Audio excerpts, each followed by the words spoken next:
Okay, so this week on our third segment, we are taking another listener email. Listener email. So we have said that if you guys would like to contact us, you can email us at contact@whatsgoodgames.com. That's our email. You can reach out to us on Twitter, whatsgood_games. You can leave us a message on Facebook, our Facebook page, facebook.com/whatsgoodgames. We got a good community building over there.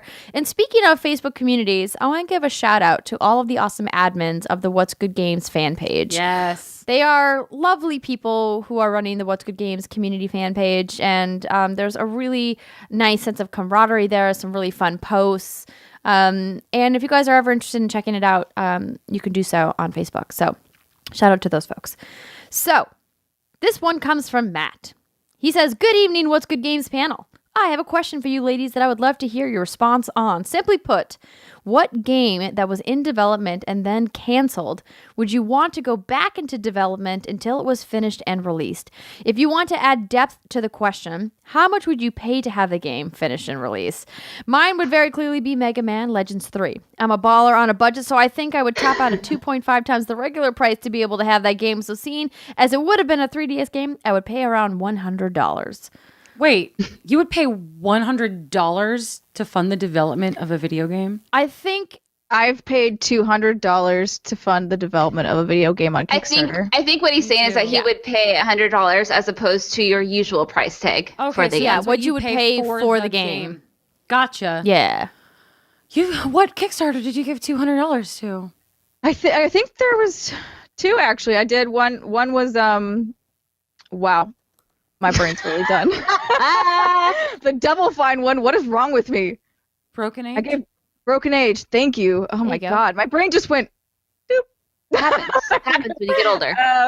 But I gave them $200, and then I gave the Hero U devs $200, and then I never gave another Kickstarter. No, that's not true. I got Pillars of Eternity, but I only paid enough to get the game in that one, so it was like $15 or $20. I have the incredible misfortune to have backed at a significant amount both Project Phoenix and Unsung Story, both abject Kickstarter failures, those JRPGs that were never made. Unsung Story actually, like, the game was bought by the whole project was bought by Little Orbits, and they're going to finish it almost 4 years after that Kickstarter went live. So I have never backed anything on Kickstarter ever again.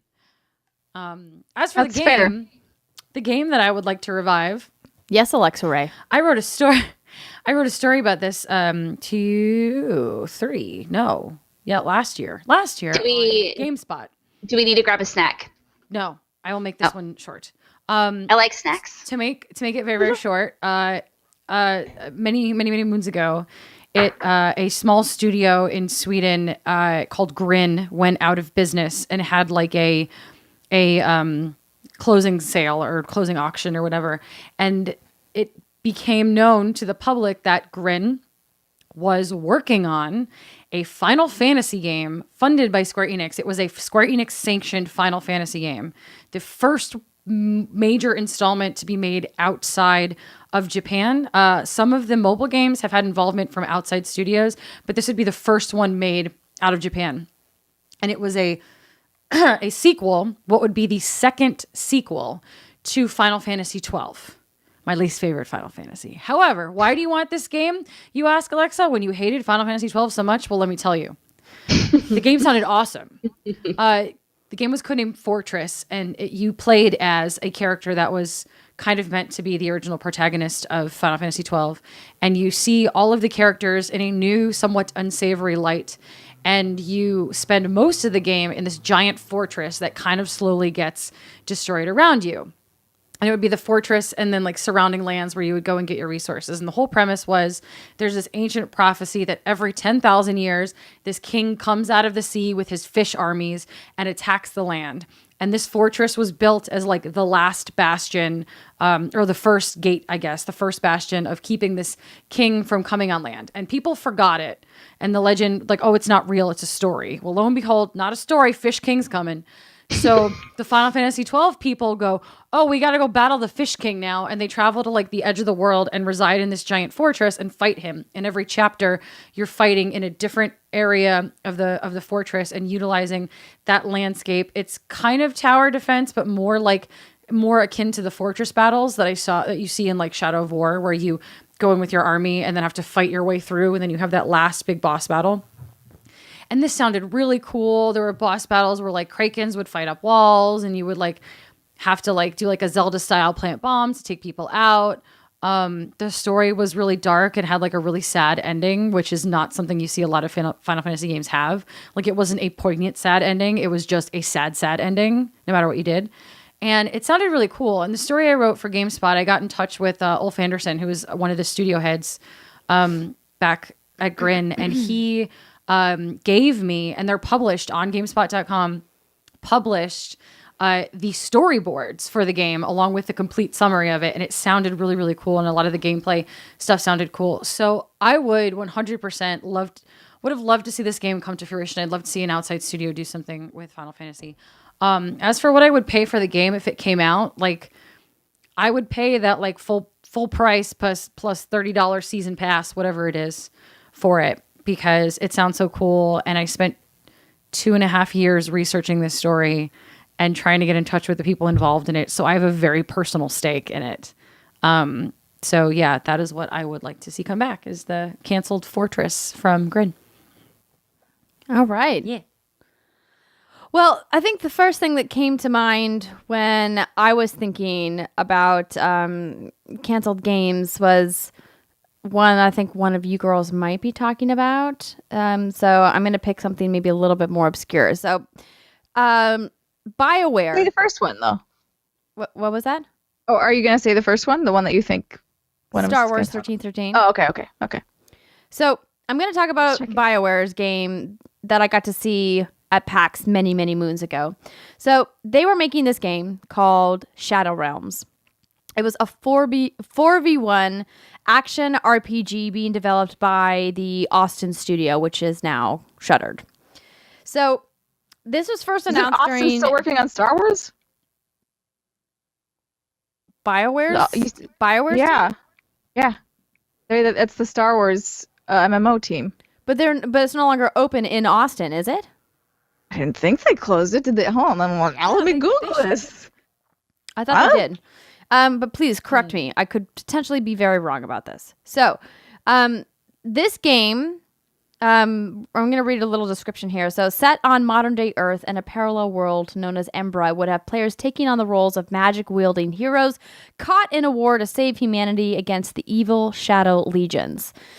So, this got canceled because really I think what the root of it was that the concept was just a little too abstract.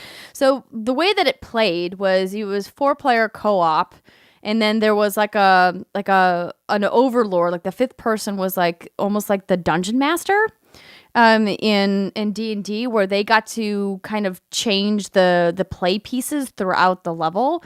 And the idea was that the 4 players would have to work together to get through the level and fight off the monsters while working against this dungeon master, essentially like pulling the strings behind the scenes, trying to make it impossible for them to finish. Like putting obstacles like spikes on the floor, or sending out different waves of monsters, or essentially like throwing everything they could at them to prevent them from being able to complete their task or finish the level. And I thought that was a really kind of interesting idea. You know, this 4v1 multiplayer thing has been explored a couple of other times. I thought Evolve did a nice job with it. The Turtle Rock Studios, who, you know, from Left 4 Dead fame, made that multiplayer game. Did you guys ever play that game? What? With the monsters, with the hunters, Evolve. And then you had to one person played the monster. I've seen it, but I didn't play it. I actually really liked that game. Yeah, it was fun. But Fable Legends also, and they also canned that one. Fable Legends worked a similar way. So I thought it was a really cool idea, and it was a game that I was excited about playing and thought that was going to be really neat. And then they canceled it, and I was like, but why? Womp. I played a game very similar. That's why I'm looking at my phone. I'm trying to remember what it was. It was a few years ago, and it was just like that. It was D&D, but it was like the 4v1 Dungeon Master real-time combat. And I did a demo of it. I'm trying to remember what that name was, but it was very similar to that. That's what it was. Was it so that? No, this was, I think Sword Coast Legends is the name of it. Oh. Yeah. But anyway, I played this in 2015, so PAX West 2 years ago. Okay. But if you're interested, let me know, and I have some info for you, girl. I haven't seen, I've been looking. I see nothing about BioWare Austin closing. They definitely had layoffs and stuff, but as far as I'm aware, that's where the team, and according to the internet, still the MMO team is there. It's probably a much smaller team than what was once there. Okay. Well then. What I would pay for that game? I don't know, actually. The normal amount? I guess I was never really like super invested in a game that got canceled. Yeah, that was my struggle with that part of this question. Is part of me was like, I probably wouldn't pay anything other than the normal what price? I would than the normal price, because if it was canceled, it was probably canceled for a reason. That being said, it doesn't mean that you're not sad about it, but you kind of have to trust that somebody knows what they're doing. You never got like turbo Hopefully. invested in a game and then they were like, goodbye. Turbo invested? I like to no. call that, Slightly invested? That sure. The Versus 13 effect. Okay, so why do you like to call it that? Because Final Fantasy Versus 13 was in development forever, and people were like, no, it's coming eventually. I'm into it. And they're like, surprise, it's this other game and doesn't look anything like the original trailers. I think I would feel that way if Ubisoft had come on stage or done an interview at E3 this year and said, hey, I know we talked about bringing Beyond Good and Evil 2 back, but we just aren't gonna anymore. Then that probably would have been the first one that I would have been like pretty crushed about. Yeah. But they didn't. Instead, they showed a cool thing, and they're like, we're working on it, guys. It's going to be another 5 years before it comes out. Hope you don't mind. Well, people lost their minds. People cried. It was a good moment. Yes. Including the people on stage. Yes. Yeah. What do you pick, Steimer? So I have one quick one, because I don't really... It's probably for the best that it did get canceled. But I thought Dragon Scale, that was the name of it, right? I'm not making that up. Scalebound? Scalebound. Shit! Why did I call it Dragon Scale? Anyways. There's a dragon in it? Dragon in it. I think that makes it like... anyways, I didn't like the protagonist. He was too dude bro-y, but I liked the idea of having like a co-op dragon game with friends. Like, that sounded fun. But rest in peace. The game I actually care about, though, and was really quite sad when it was canceled, was Titan. Titan? Blizzard's Titan. Because I really dig MMOs, and the fact of the matter is I kind of missed the boat on early WoW days, and I kind of wished I hadn't. So I was really excited to get in on the ground level of a Blizzard MMO, and then they just pulled the rug out from under me. What was Titan supposed to be like? Amazing. The world's next best, greatest MMO of all time. I'd have to go pull up the things on it, because I didn't copy paste anything out, but I just remember that I remember feeling that gut punch for sure when they had the articles going out. The Titan was officially canceled.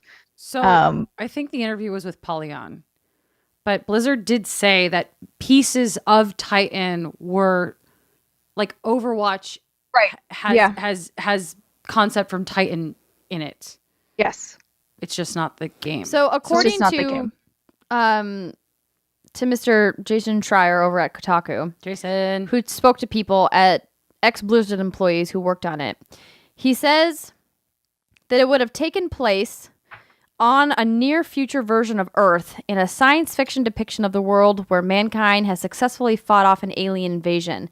Players would join one of 3 factions, waging a cold war over control of the planet. In zones planned for the game, it ranged from the west coast of the United States to Europe, South America, and Australia. According to a source, Blizzard's plan was to make the game world huge and to keep adding areas with expansions in the years after launch, as you do with an MMO. So that's like the basic concept. Yep. I just wanted another Blizzard MMO, but a new fresh Girl, one. there's a whole story about But this that thing. sounds cool. Well, we're not going to read the whole thing unless you Damn want me it. to read the whole thing. If you want to know Yeah, I all know. about what Titan Google was it. supposed to be, there's an article on Kotaku called "Here's What Blizzard's Titan Actually Was" Mm-hmm. that you can read all about, and then get sad because it's never going to happen. Well, Stop trying to make fetch happen. It's not going to happen. oh, Friday. It's true. So when I was thinking about this, my first gut reaction was Earthbound 64. Because that went through a crazy development cycle over 12 years. It was development started in 1994 on the Super Nintendo, and then it went to the N64, and then it was going to do the N64 DD, and then went back to N64. It was briefly a concept for GameCube, and then in 2006, it was finally re-released for the Game Boy Advance. So I don't really know if I can count that as a game that never released. But Sure. well, thank you, Sammer. I don't have to talk about my next one, but I'm going to anyway. The one thing that it's not necessarily a game. The Legend of Zelda: Ocarina of Time, Ura. Alexa, I butcher this every time. Ura. And so essentially that translates to another. Am I correct? Yeah, pretty much. Okay. And so this all went down in the mid-90s when I was like 7 or 8 years old. So how things actually transpired, I'm not totally sure because I wasn't paying attention at the time. And now that I'm trying to like look at information, there's lots of convoluted theories and stories ranging from all sorts of different ideas. But basically what Ura was, what the theory that makes the most sense to me is that Ocarina of Time was going to launch with the N64 DD. And for some reason, they scaled it back to fit on the N64 cartridge. And in doing so, they had to scrap content.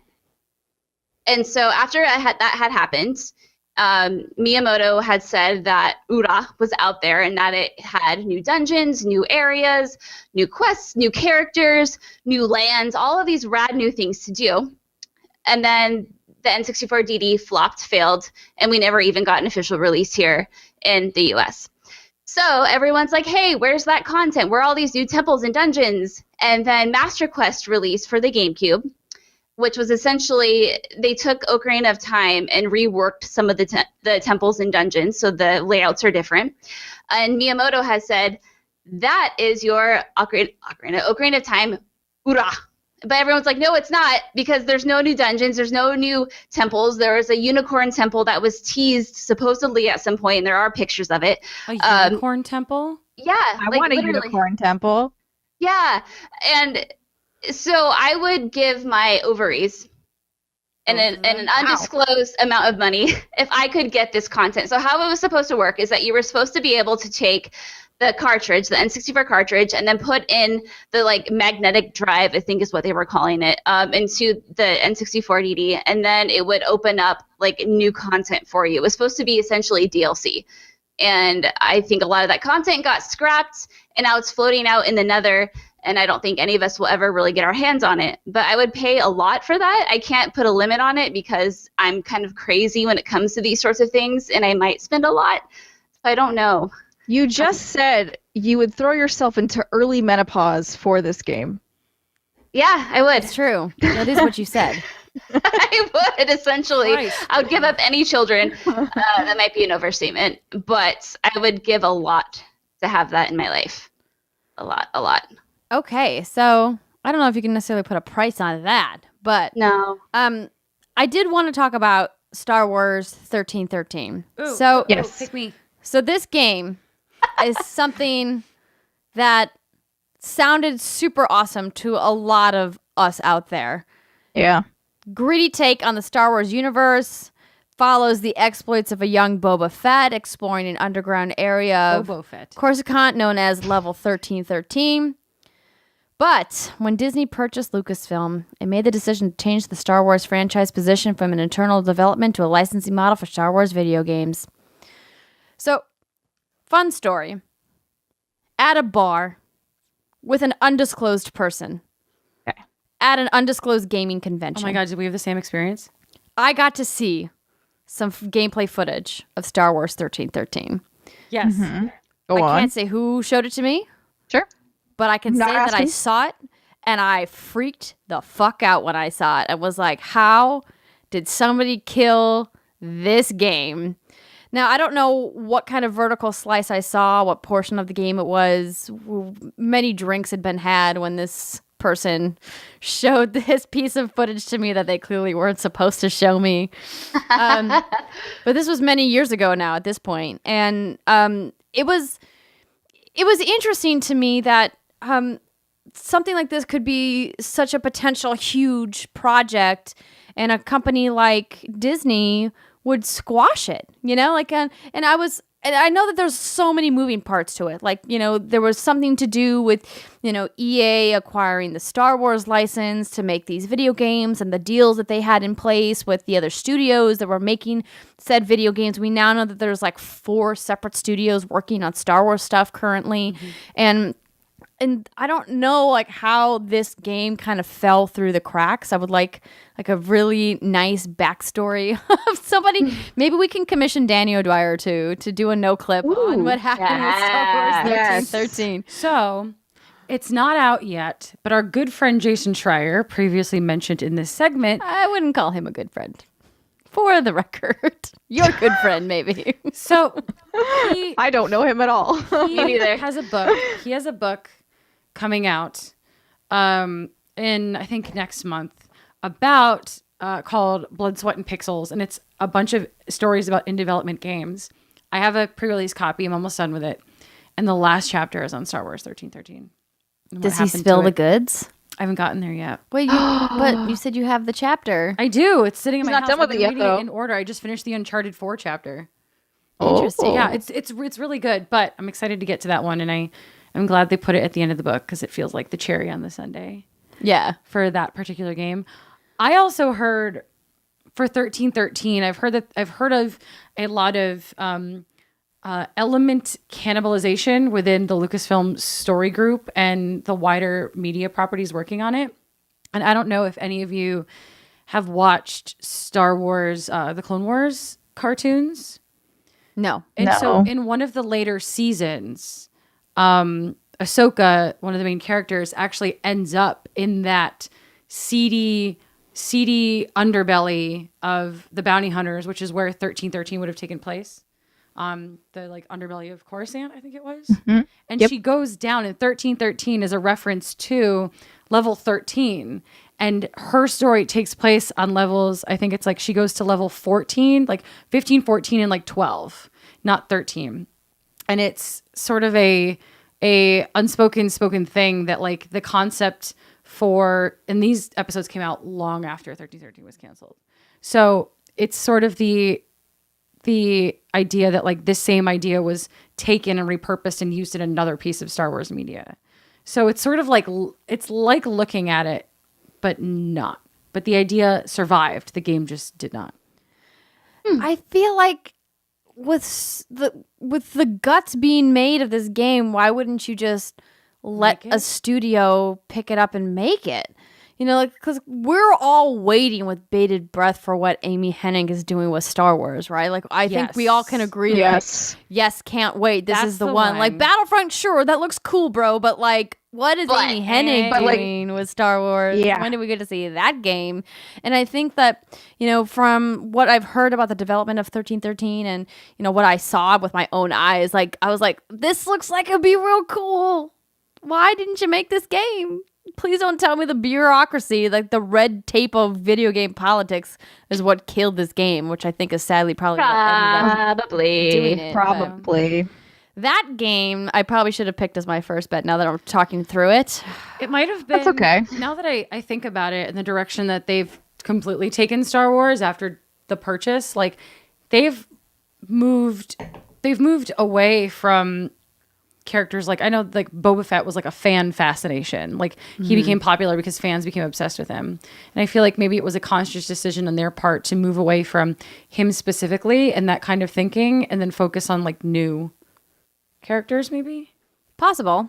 Yeah. But I mean, they still are clinging on to all the other old characters, maybe because they're now back in the new trilogy. So not all of them. Star Wars spoilers. Yeah. Well, whatever. Not all of them. Whatever.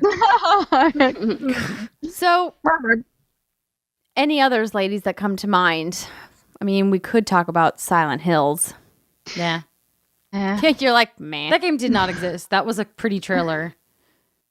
That was a fappy thing. That's a lot of things that happen though. They're just pretty Was it- trailers. Was it artistic fapping? That was artistic Or was it- fapping. Yeah, it was Oh good. yeah. It was great. Yeah. It was cool, but it was That's pretty much the definition of it. that game Well, did not exist. Well, no, I think I was really excited about Guillermo del Toro making a video game. Yeah. I spoke to Guillermo del Toro on a red carpet at the Video Game Awards in like 2010 or something like that, 2011 maybe. I still have the interview online somewhere where I asked him about this video game he was making with THQ back when they existed. Insane. Yeah. R.I.P. Yeah, I And then remember that. So when he talked to when it came forward and he was going to be making Silent Hills with Kojima, I was like, this is going to be great. And then it got canceled. And I was like, when is Guillermo del Toro going to make a goddamn video game? Guillermo del Toro. He's not is- now because he was burned so bad. And he's just gruntled about video games. I It don't makes me blame sad. him. He I was- don't blame him. He was Yeah. in the last Death Stranding trailer. Oh, It's was true, he? was. He was the guy holding the baby walking through the sewer, hiding Ooh. from the that was Guillermo del Toro. Okay.